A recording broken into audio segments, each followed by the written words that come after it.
الحمد لله رب العالمين والصلاة والسلام على جميع الأنبياء والمرسلين خصوصا على سيد الرسل وخاتم النبيين وعلى آله وأصحابه وأتباعه أجمعين أما بعد۔ حضرات علماء کرام، محترم بزرگوں، دوستوں اور ساتھیوں، گزشتہ نشست میں نے اس موضوع پر گفتگو کا آغاز کیا تھا اور یہ کیا تھا کہ 3 مرحلوں میں بات ہوگی۔ پہلے مرحلے پر یہ کہ جناب نبی کریم صلی اللہ علیہ وسلم نے جاہلیت کے خاندانی نظام میں کیا تبدیلیاں کی تھیں۔ فیملی خاندان تو جاہلیت میں بھی تھا، آدم علیہ السلام سے چلا آ رہا ہے، ہر قوم میں ہے، ہر ملک میں ہے۔ تو جناب نبی کریم صلی اللہ علیہ وسلم نے جاہلیت کے نظام میں کیا تبدیلیاں کی تھیں، پہلے اس پہ گفتگو، پھر یہ دوسرے مرحلے پہ عرض کروں گا انشاءاللہ کہ آج کا عالمی نظام ہم سے ہمارے خاندانی نظام میں کن تبدیلیوں کا تقاضا کر رہا ہے، اس کی فہرست عرض کروں گا، اور تیسرے مرحلے پہ اس پہ گفتگو ہوگی انشاءاللہ العزیز کہ ہمارا موقف کیا ہے اور ہم کہاں کھڑے ہیں۔ یہ 3 مراحل میں گفتگو ہوگی۔ جاہلیت کے نظام میں جناب نبی کریم صلی اللہ علیہ وسلم نے جو تبدیلیاں کیں، ان میں سے 2-3 کا میں نے گزشتہ نشست میں عرض کیا۔ ایک تو یہ عرض کیا تھا کہ جاہلیت کے زمانے میں نکاح کی اور مرد اور عورت کے جنسی تعلق کی جتنی صورتیں تھیں نکاح کے نام پر یا کسی بھی عنوان سے، نبی کریم صلی اللہ علیہ وسلم نے 2 صورتوں کے سوا باقی سب کی ممانعت کی۔ 5-6 صورتیں میں نے عرض کی تھی، یہ بھی تھی اور یہ بھی تھی، اور مختلف طرح کی صورتیں تھیں، بدکاری کی صورتیں تھیں، ان پر ٹائٹل چڑھایا ہوا تھا۔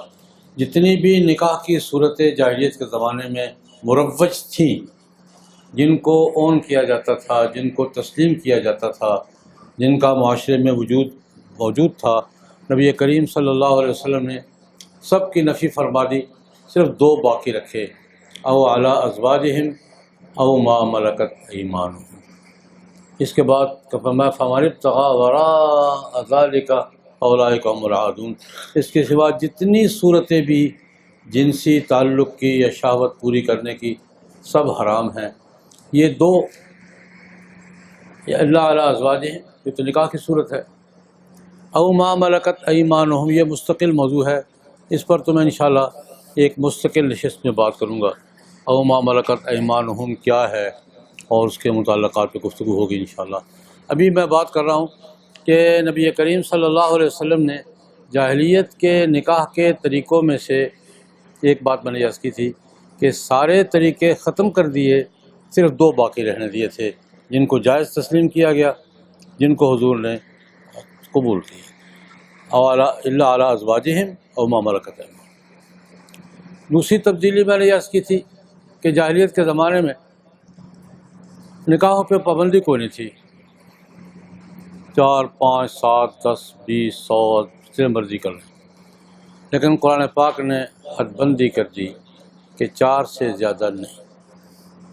یہ جاہلیت کے خاندانی نظام میں بڑی بنیادی تبدیلی تھی کہ 4 سے زیادہ نہیں، یہ دوسری بڑی تبدیلی تھی۔ تیسری تبدیلی یہ تھی جو پہلی تبدیلی کا ہی ایک حصہ لیکن الگ عنوان ہے اس کا، کہ جاہلیت کے زمانے میں زنا کی بنیاد پر بھی نسب تسلیم ہوتا تھا۔ اگر مرد عورت اقرار کرتے تھے کہ ہمارا تعلق ہے تو بچہ نسب تسلیم ہوتا تھا، اور بھی طریقے تھے۔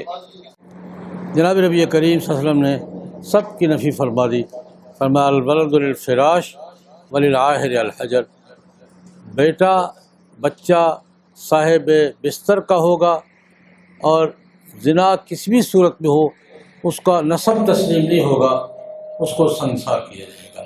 یہ 3 تبدیلیوں کا میں نے ذکر کیا تھا۔ کسی نے کسی کو بیٹا کہہ دیا ہے، بیٹا ہو گیا، بھائی کہہ دیا ہے، بھائی ہو گیا۔ یہ منہ بولا بیٹا، منہ بولا بھائی، بلکہ اپنے مقام پر بات آئے گی اس کی کہ زہار بھی اسی قسم کی چیز ہے کہ بیوی کو ماں کی تشبیہ دے دی تو وہ حرام ہو گئی ہے. وہ الگ ایک مسئلہ عرض کروں گا اپنے مقام پر. تبنی اور تاخیر دونوں، کسی کو بھائی بنا لیا، کسی کو بیٹا بنا لیا، کسی کو باپ بنا لیا، کسی کو بہن بنا لیا، یہ جاہلیت میں چلتا تھا. اسلام نے نفی فرمایا، اور نفی بھی کہاں سے کی؟ خود جناب نبی کریم صلی اللہ علیہ وسلم کی ذات گرامی سے. رسول اللہ صلی اللہ علیہ وسلم نے پرانے رواج کے مطابق اپنے آزاد کردہ غلام زید بن حارثہ کو بیٹا بنا لیا تھا. خود حضور ابو زید کہلاتے تھے، زید بن حارثہ زید بن محمد کہلاتے تھے. قرآن پاک میں صرف حضرت زید کا نام ہے، وہ کسی صحابی کا نام نہیں ہے، لیکن اللہ رب العزت نے ایسے مقام پر جا کے نفی کی کہ پھر کوئی گنجائش نہیں رہ گئی. نبی کریم صلی اللہ علیہ وسلم نے بیٹا بنا لیا تھا، زید بیٹا بن گئے تھے، ان کو نیت تبدیل ہو گئی تھی، سب کچھ ہو گیا تھا. اللہ پاک نے فرمایا نہیں، ادعوہم لآبائہم هو اقسط عند اللہ. بیٹا اپنے باپ کا ہی ہوتا ہے، منہ کے کہنے سے نہ کوئی بیٹا بنتا ہے نہ کوئی بھائی بنتا ہے. آج کل درمیان میں تھوڑی لطیفے کی بات بھی ہو جائے. آج کل یہ ہمارے یہاں عام طور پہ چلتا ہے، دو جگہوں پہ ہم مغالطہ کھاتے ہیں. یہ لاولد جوڑے جو ہے نا، کسی بچے کو لے کر بیٹا بنا لیتے ہیں، بیٹا بیٹی بنا لیتے ہیں اور اپنا نسب لکھوا دیتے ہیں. شرعاً درست نہیں ہے، شرعاً درست نہیں ہے. لکھوا لیتے ہیں، بچہ لے کے پال لیا. بچہ پالنے میں کوئی حرج نہیں ہے، نسب تبدیل کرنے کی اجازت نہیں ہے. حضور کو اجازت نہیں ملی تو اور زید بن محمد نہیں بن سکے تو اور کیا بنے گا؟ ایک یہاں ہم گڑبڑ کرتے ہیں کہ بچہ لے کے پالا تو اپنا بیٹا لکھوا لیا. یہ ایک گڑبڑ اور جگہ کرتے ہیں. یہ عمرے پر حج پہ جانے کے لیے عورت کے ساتھ محرم کا ہونا ضروری ہوتا. تو محرم اگر نہیں ہوتا تو کسی کو محرم بنا لیتی ہے. میرے پاس کئی کیس آئے کہ میں نے بہن بھائی بنا لیا ہے، آپ تصدیق کر دیں. مجھے صاحب خدا کی قسم میں نے بھائی بنا لیا ہے. میں نے کہا بہن بھائی بنانے سے نہیں بنتے، میں نے بنایا.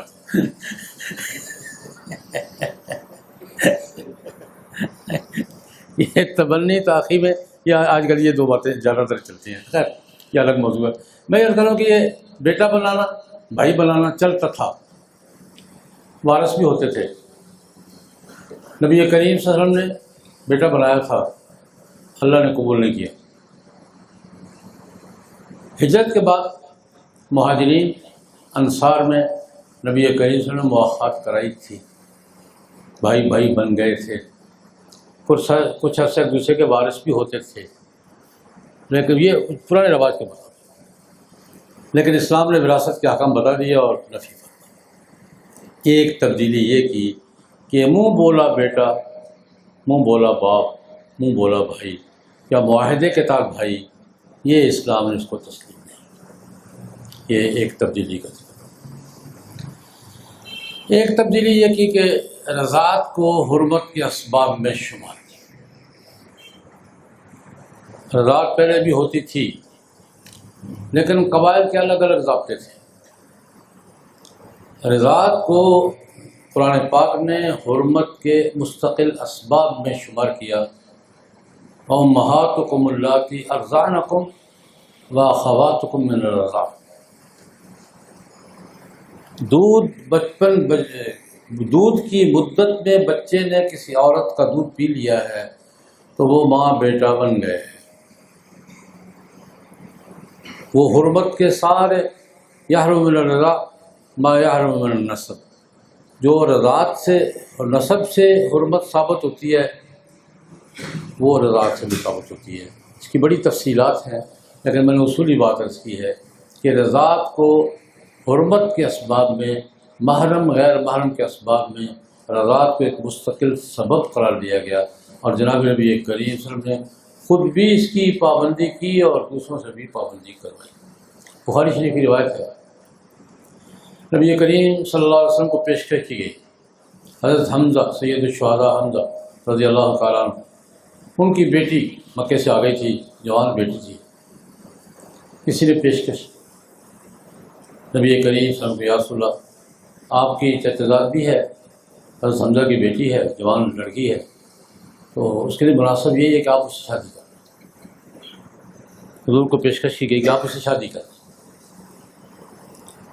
حضور ہمارا نہیں بھائی، وہ تو میرے لیے جائز نہیں ہے۔ کیوں؟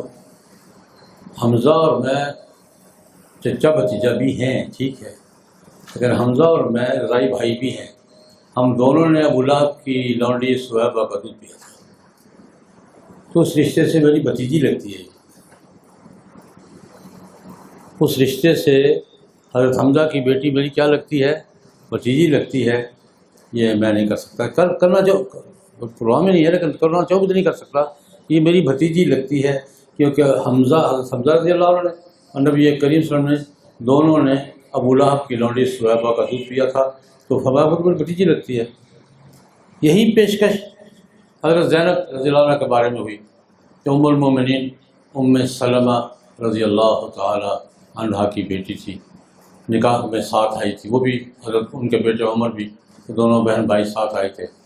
تو کسی نے پوچھ لیا نبی کریم صلی اللہ علیہ وسلم سے، زینب حضور کے گھر میں ربیبہ کے طور پہ پڑھی ہے، بیٹی کے طور پر، بیوی کی بیٹی بیٹی ہوتی ہے، ربیبہ کے طور پہ پڑھی ہیں۔ تو وہ کسی نے پوچھ لیا کہ آپ زینب سے نکاح کرنا چاہتے ہیں؟ فرمایا نہیں بھائی، زینب تو 2 وجہ سے حرام ہے مجھ پر۔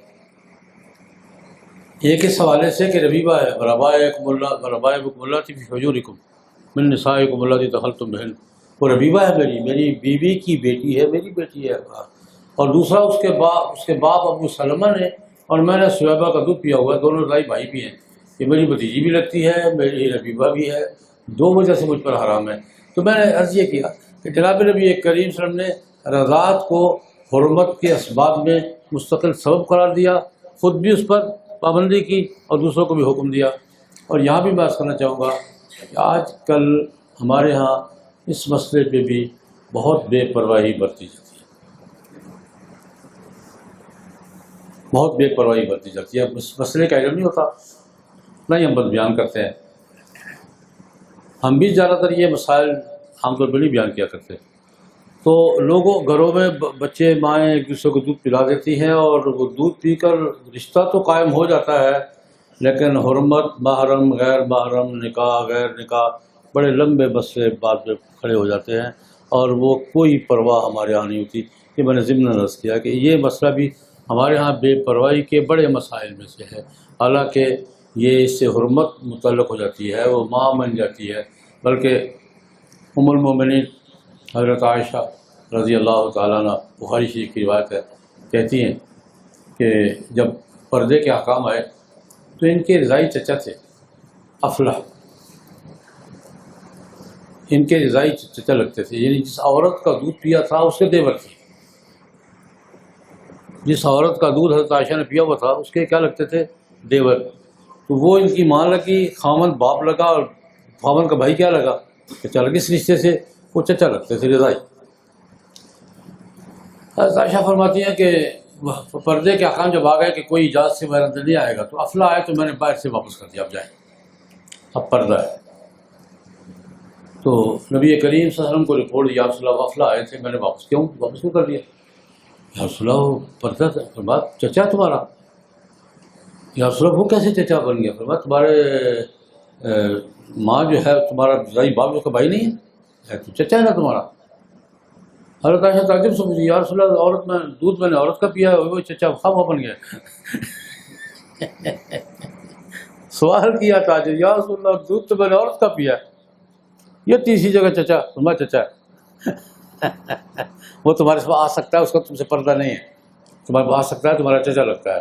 یہ میں نے 2-3 باتیں اس لیے ہنسی ہیں کہ رضاعت کو جناب نبی کریم صلی اللہ علیہ وسلم نے حرمت کے مستقل اسباب میں شمار کیا ہے، اور یہ اسلام کے خاندانی نظام میں آج بھی یہ شرعاً تو موجود ہے، عملاً اس کی پرواہ نہیں۔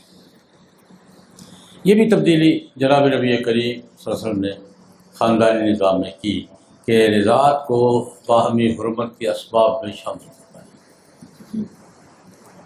ایک اور تبدیلی کی جو بڑی بنیادی تبدیلی ہے کہ رشتوں کی حدود متعین کی،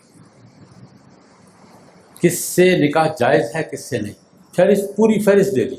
حرمت علیکم امہاتکم وبناتکم واخواتکم وعماتکم وخالاتکم، وہ ساری پوری فہرست ہے کہ اس سے بھی حرام ہے، اس سے بھی ناجائز ہے. یہ ساری بھتیجے بھانجے پھوپھی خالیاں خالائیں چچا، یہ سارے رشتے گن کر فہرست دے دی کہ ان عورتوں سے، ان عورتوں اور مردوں کا آپس میں رشتہ جائز نہیں ہے. وہ میں تفصیل میں نہیں چاہتا، لیکن میں نے اصول عرض کیا ہے کہ محرمات کی فہرست دے دی کہ یہ رشتے جائز ہیں، یہ رشتے ناجائز ہیں. یہ قرآن اسلام نے، قرآن پاک نے اس جاہلیت کے نظام میں، حتیٰ کہ جاہلیت کے زمانے میں یہ بھی ہوتا تھا، اس کا بھی قرآن پاک میں ذکر ہے، کوئی حد بندی نہیں تھی، جہاں بھی نکاح کا موڈ بن گیا کر لیا. حتیٰ کہ باپ کی منکوحہ مطلقہ یا منکوحہ بیوہ سے بھی نکاح کر لیا. باپ کی منکوحہ وراثت میں بھی آ جاتی تھی، باپ کی منکوحہ بیٹے کے نکاح میں بھی آ جاتی تھی. قرآن کریم نے حکم ولا تنکحوا ما نکح آباؤکم من النساء الا ما قد سلف، باپ کی منکوحہ ماں ہے. باپ کی منکوحہ کیا ہے؟ ایک لمحے کے لیے بھی ہے، ماں ہے. تو یہ حرمت کے رشتے طے کیے کہ آپس میں یہ رشتے حلال ہیں. یہ پوری فہرست قرآن پاک جتنی بیان کیا کرتا ہوں کہ دو مسئلے قرآن پاک نے اتنی وضاحت سے بیان کیے ہیں کہ کوئی گنجائش چھوڑی نہیں. ایک محرمات کا مسئلہ پوری فہرست دی ہے، یہ حرام ہے، یہ حرام ہے، یہ حرام ہے. اور دوسرا وراثت کے حصے، اس کا تیسرا حصہ ہے، اس کا چوتھا حصہ ہے. یہ قرآن پاک عام اسلوب یہ نہیں ہے. قرآن پاک تو نماز کی رکعتیں بیان نہیں کرتا. قرآن پاک عام اسلوب یہ ہے، قرآن پاک تو زکوٰۃ کا نصاب بیان نہیں کرتا، قرآن پاک تو نماز کی رکعتیں بیان نہیں کرتا. لیکن یہاں پوری فہرست محرمات کی دی ہے، اور وراثت کے پورے حصے، اگر یہ بات نامناسب پاڑے پڑھ کے بیان کیے، اس کا چوتھا ہے، اس کا چھٹا ہے، اس کا آٹھواں ہے، اس کا آدھا ہے، اس کا ثلث ہے، پوری تفصیل کے ساتھ. یہ دو مسئلے قرآن پاک نے بالکل تفصیل کے ساتھ کسی ابہام کے بغیر بیان کیے ہیں. محرمات کون کون سے نکاح حرام ہے، اور دوسرا مسئلہ یہ وراثت کے احکام. تو میں نے کہا ایک تبدیلی قرآن پاک نے نکاح کے مسائل میں یہ کی کہ حلال حرام کی فہرست متعین کر دی، کس عورت سے نکاح جائز ہے، کس عورت سے ناجائز ہے، کون محرمات میں ہے. وَحِلَّ لَكُم مَّا وَرَاءَ ذَلِكُم، محرمات کے پوری فہرست دے کر حرمت علیکم امہاتکم وبناتکم واخواتکم وعماتکم وخالاتکم وبنات الاخ وبنات الاخت وامہاتکم اللاتی ارضعنکم واخواتکم من الرضاعہ وامہات نسائکم اللاتí. یہ میں پوری آیت مجھے مستحضر نہیں ہے، لیکن میں نے اکثر پڑھ دی. یہ پوری فہرست دے کر وَحِلَّ لَكُم مَّا وَرَاءَ ذَلِكُم، اس فہرست سے باہر سب جائز ہے. لیکن ان تبتغوا باموالکم محسنین غیر مصافحین ولا متخذی اخدان. بلکہ ایک تبدیلی یہ کی کہ محرمات کی حلال حرام رشتے متعین کر دیے کہ یہ رشتہ حلال ہے یا حرام.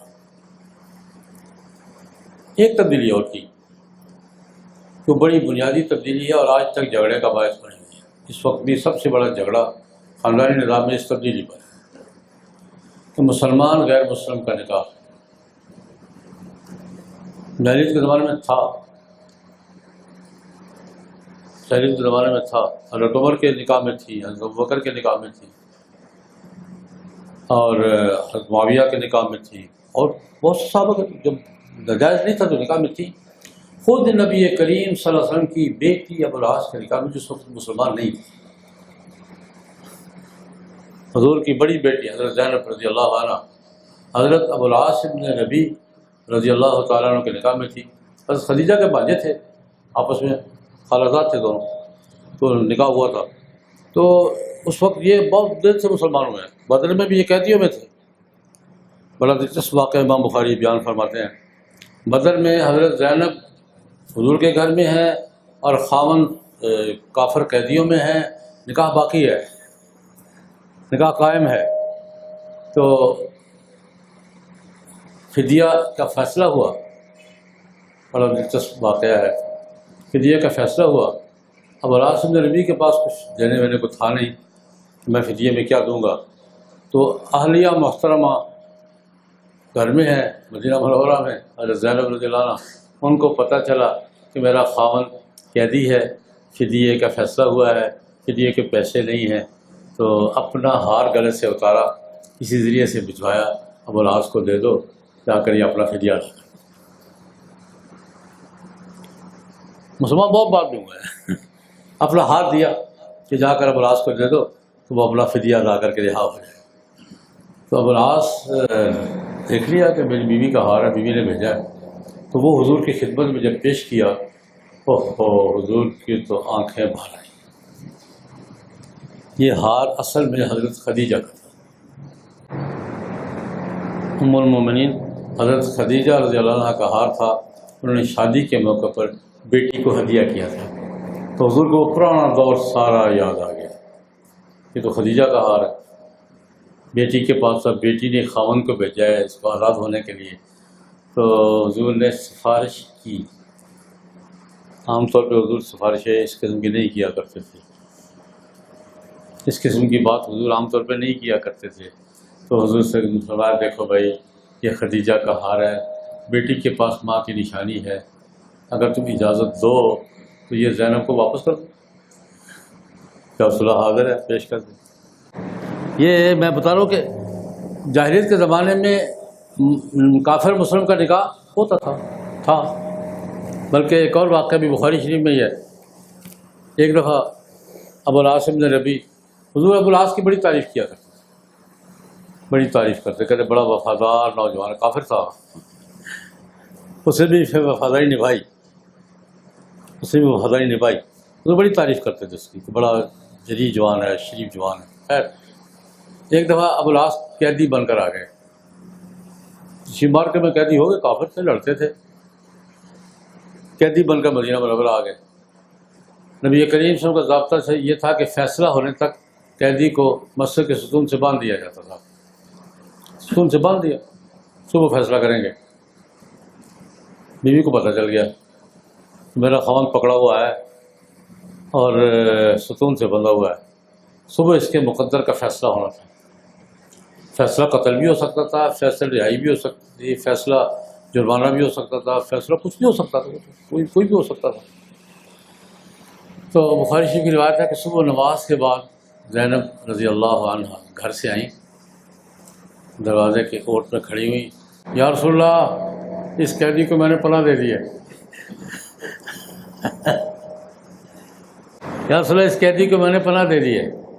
قیدی کون ہے؟ خاوند ہے۔ اس قیدی کو میں نے پناہ دے دی ہے۔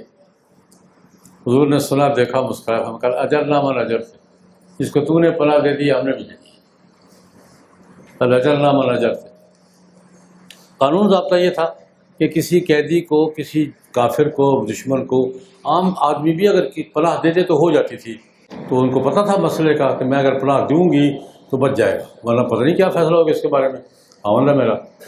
تو یہ بات ہوتی تھی کہ جاہلیت کے زمانے میں کافی عرصہ تک، بلکہ اسلام میں بھی کافی عرصہ تک مسلمان کافر کا نکاح رہا ہے۔ اور بھی بہت سی مثالیں، میں نے ایک مثال دی تھی، اور بھی بہت سی مثالیں ہیں، لیکن ایک وقت آیا کہ جب حکم ہو گیا وَلَا تَنكِحُوا الْمُشْرِكَاتِ حَتَّىٰ يُؤْمِنَّ وَلَا تُنكِحُوا الْمُشْرِكِينَ حَتَّىٰ يُؤْمِنُوا۔ کسی مشرک کافر عورت سے تم نکاح نہیں کرو، اور کسی کافر مرد سے نکاح میں کوئی عورت، مسلمان عورت نہیں دو گے، وَلَا تُنكِحُوا الْمُشْرِكِينَ حَتَّىٰ يُؤْمِنُوا۔ ایمان لائیں گے تو پھر گنجائش، پھر صورت صحیح ہوگی، نہ ایمان لائے بغیر مسلمان اور کافر کا نکاح آپس میں درست نہیں ہے۔ تفصیل اپنے مقام پہ عرض کروں گا، لیکن آج یہ ایک جھگڑا ہمارا یہ بھی ہے، مسلمان اور کافر کا نکاح آپس میں کیوں درست نہیں ہے۔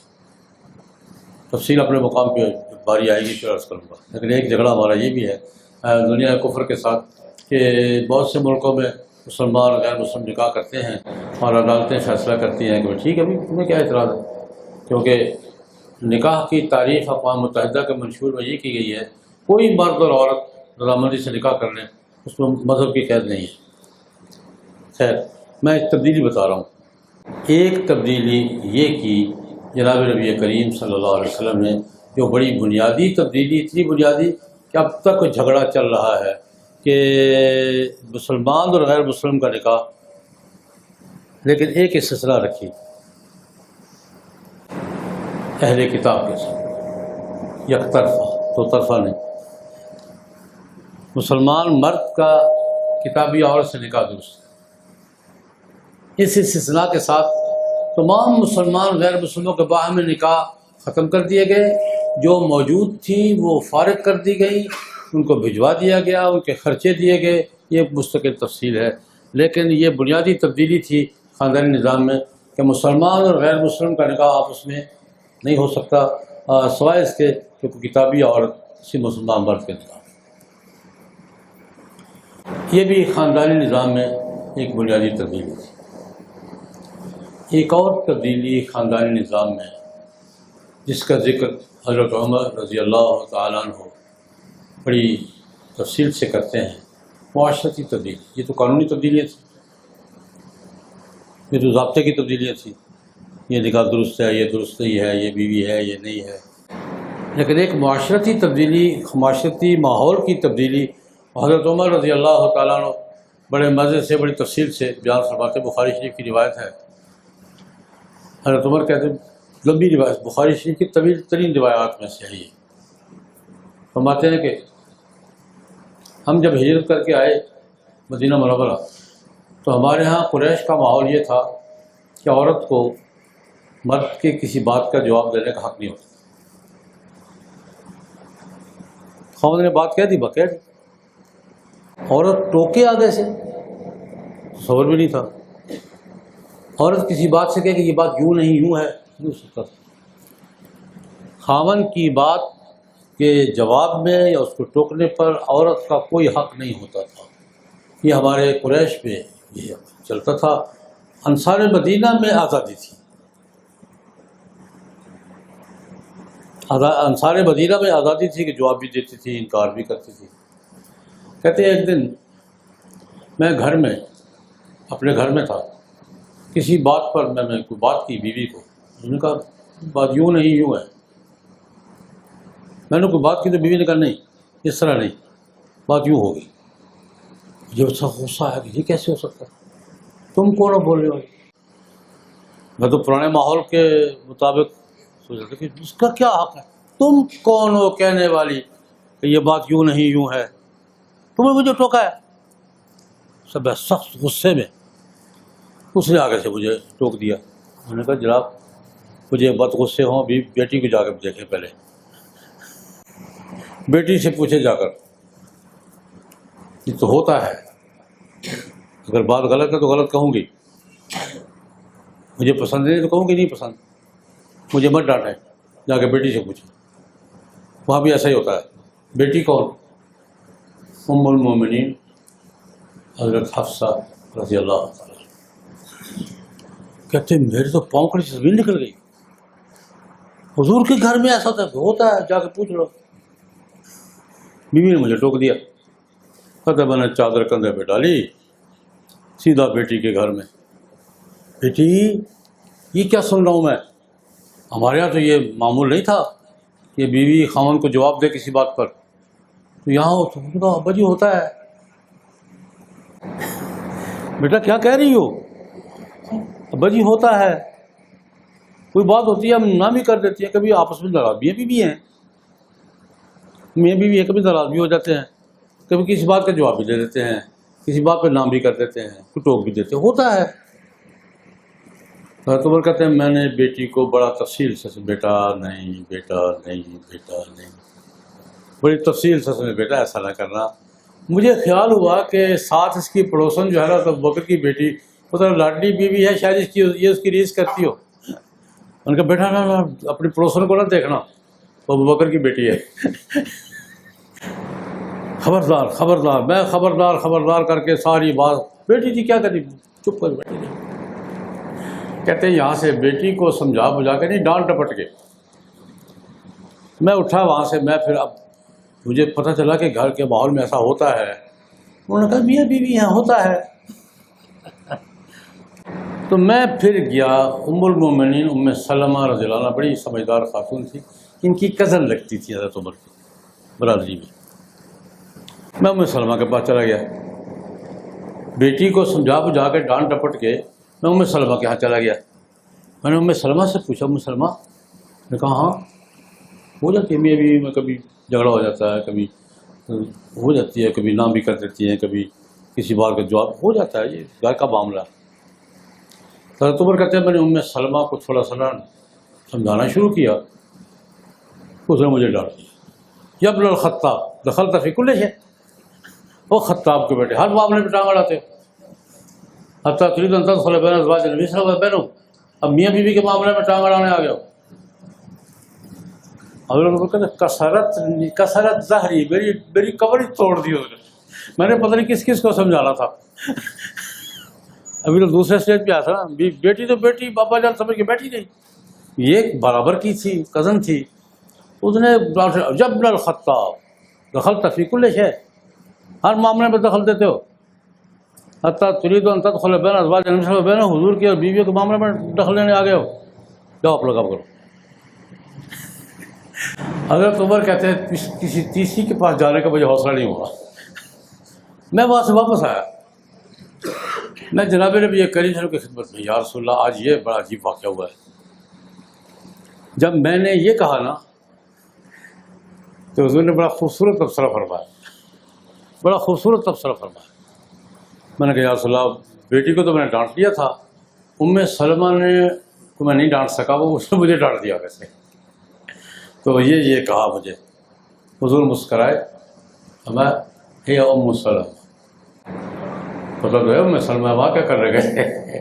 یہ میں ترجمہ کر رہا ہوں، یہ بھائی وہ ام سلمہ ہے، وہاں کیا کرنے گئے تھے.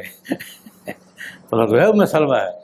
تو یہ میں نے عرض کیا کہ جناب نبی کریم صلی اللہ علیہ وسلم، حضرت عمر کہتے ہیں کہ جاہلیت کے زمانے میں ہمارے قریش کے ماحول میں کسی بات کا جواب دینے کا، کسی بات سے نہ کرنے کا، کسی بات پہ ٹوکنے کا ہمارے ہاں ماحول نہیں تھا. جب ہم فلما جاء الاسلام، حضرت عمر کا الفاظ یہ ہے،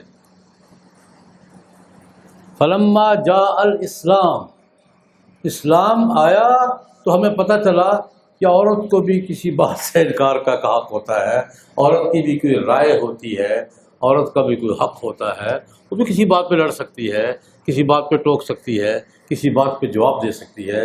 میں عرض کرتا ہوں کہ جناب نبی کریم صلی اللہ علیہ وسلم نے خاندان کے نظام میں ایک معاشرتی تبدیلی یہ بھی کی کہ عورت کو رائے کا حق دیا، عورت کی آزادی رائے بحال کی، اور عورت کو یہ حق دیا کہ کسی بات پہ اگر اس کے اختلاف تو کہہ سکے. جناب یہ بات یوں نہیں، یوں ہے. یہ پہلے قریش کے ماحول میں تو کم از کم حضرت عمر کے الفاظ میں نہیں تھی. فرماتے ہیں کہ فلما جاء الاسلام، اسلام آیا تو ہمیں پتہ چلا کہ عورت کی بھی کوئی رائے ہوتی ہے اور عورت کا بھی کوئی حق ہوتا ہے. اس پر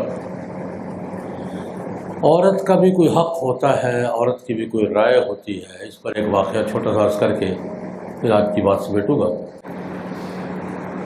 گھر کی بات ہے.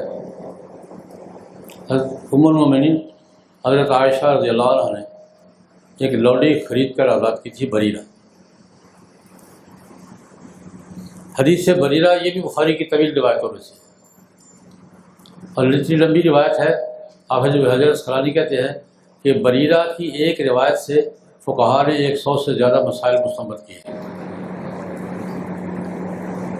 100 سے زیادہ مسائل بریرہ، حدیث بریرہ سے مشہور روایت ہے. حدیث بریرہ لمبا کسی میں نہیں جاتا، متعلقہ احساس کرتا ہوں.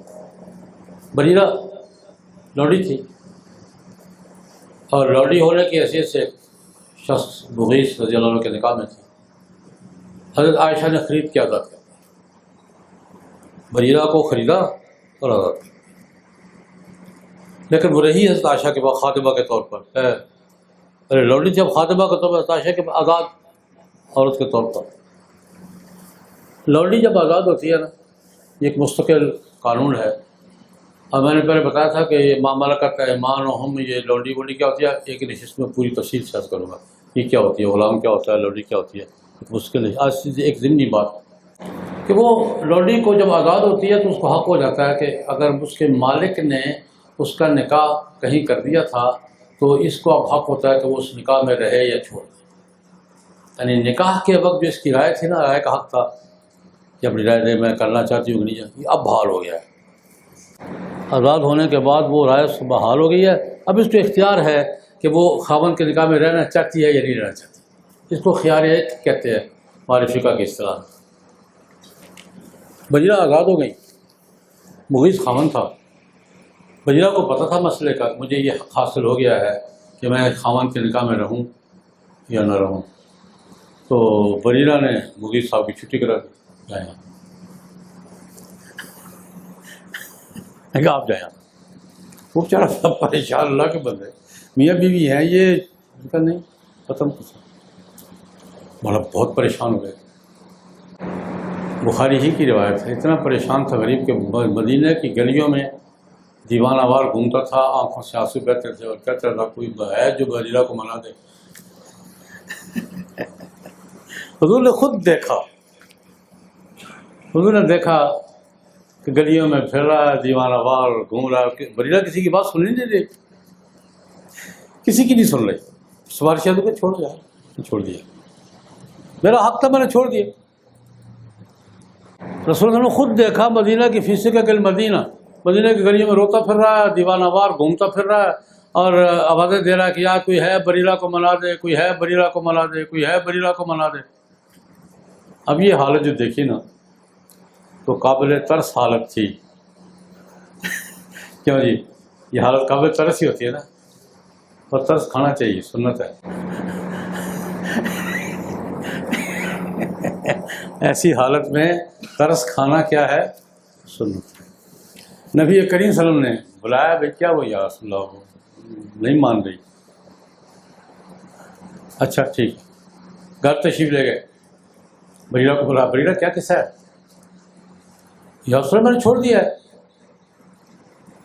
بریرہ وہ بڑا پریشان ہے، ہوگا. بریرہ وہ روتا پھرتا ہے گلی میں روز، میں کیا کروں، میں نے چھوڑ دیا. حضور نے فرمایا دیکھو اس کا حال یہ ہے کہ اس کا نام نہیں سننا چاہتی، اس کا حال یہ ہے کہ اس کا نام لے کے گلیوں میں بازاروں میں دعائی چلا. حضور نے فرمایا بریرہ نظر ثانی کر سکتے ہو اپنے فیصلے پر؟ بڑا برا حال ہے غریب کا. بریرہ نے ایک سوال کیا، یہ حد فاصل ہے، بہت بڑی بنیادی سوال کیا اس نے. یا رسول اللہ یہ جو آپ فرما رہے ہیں کہ میں مغیث کے پاس واپس چلی جاؤں، یہ آپ کا حکم ہے یا مشورہ ہے؟ بہت بڑی بنیاد بیان کی. یا رسول اللہ حکم تو پھر حکم کے مجال کس کو ہے؟ ما کان للمؤمن ولا مؤمنۃ اذا قضى الله ورسوله امرا ان يكون لهم الخيرة من امرهم. اللہ کا رسول کو فیصلہ کر دیں، کسی مومن کا کوئی اختیار باقی رہ جاتا ہے؟ یا رسول اللہ اتنی بات فرما دیا کہ یہ حکم ہے حاضر، لیکن یہ حکم نہیں ہے، مشورہ ہے، تو پھر میرا اختیار باقی ہے نا. آپ بھی بات سمجھ رہے نہیں سمجھ رہے؟ اگر تو حکم ہے کس کی مجال ہے، اور اگر مشورہ ہے تو مشورہ میں اختیار ہوتا ہے نا.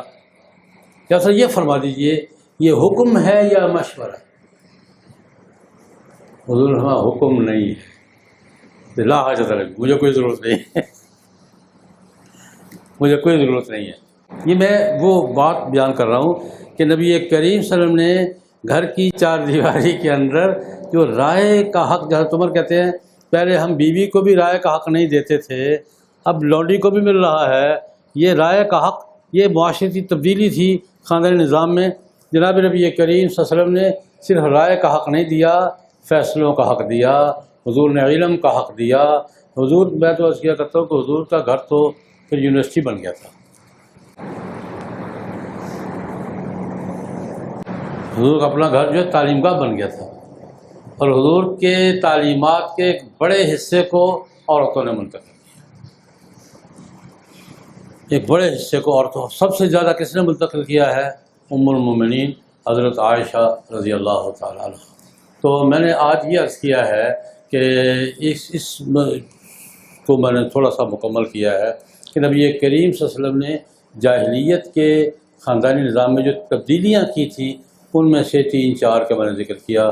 محرمات کی فہرست متعین کی، رضاعت کو حرمت کے اسباب میں شامل کیا، مسلمان غیر مسلم کا نکاح ختم کیا، اور کیا ذکر کیا، تبنی اور تاخیر کا جو پرانا جاہلیت کا اصول تھا وہ ختم کیا، اور عورت کی رائے کا اور اس کے اختیار کا حق بحال کیا. یہ نکاح کے باب میں یہ جو تبدیلیاں حضور نے کی ہیں ان میں سے 5-7 تبدیلیوں کا میں نے ذکر کیا ہے، یہ بتانے کے لیے کہ جاہلیت کے زمانے میں خاندانی نظام کا دائرہ کیا تھا اور اسلام کے بعد خاندانی نظام کا دائرہ کیا ہے.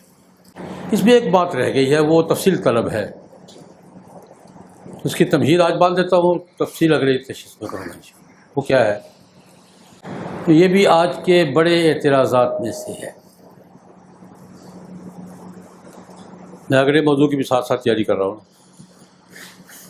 کہ آج کی دنیا کو ہمارے خاندانی نظام کی کن باتوں پر اعتراضات ہیں، کن باتوں پر تحفظات ہیں. بات اپنے موضوع پہ کروں گا لیکن ابھی میں اس طرف اشارے کر رہا ہوں. ایک میں نے عرض کیا کہ مسلمان غیر مسلم کا نکاح جو ہے نا، یہ آج کا بڑا موضوع ہے، آج کے فیملی سسٹم کا دنیا میں بڑا موضوع ہے. یہ دوسرا یہ بھی بڑا موضوع ہے کہ ما ملکت ایمانہم کیا ہے، الا علی ازواجہم او ما ملکت ایمانہم، کہ یا بیوی یا لونڈی. یہ لونڈی کیا چیز ہے؟ غلامی کیا ہے؟ غلام کون تھے؟ اسلام کا موقف کیا ہے؟ اسلام قرآن پاک نے آج کے اعتراض میں نقل کر دیتا ہوں، جوابی تفصیل اگلے اس میں. آج یہ کہتے ہیں کہ جب دنیا میں ساری دنیا میں غلامی ختم ہو گئی ہے، ختم ہوئی ہے یا نہیں ہوئی ہے الگ مسئلہ ہے، کہاں ہوئی ہے کا یہ مستقل موضوع ہے کہ ختم ہوئی ہے نہیں ہوئی، لیکن قرآن پاک میں آپ غلامی کے مسائل پڑھا رہے ہیں، حدیث میں پڑھا رہے ہیں، اور آپ ما ملکت ایمانہم میں آپ تو اجازت بھی دے رہے ہیں سارے کاموں کی. تو یہ کیا چیز ہے؟ یہ اس پر انشاءاللہ العزیز ایک پوری نشست درکار ہے. اگلی نشست میں انشاءاللہ العزیز اس کی تفصیل عرض کروں گا. اللہم صلی علی سیدنا محمد النبی الامی آلہ واصحابہ وبارک وسلم.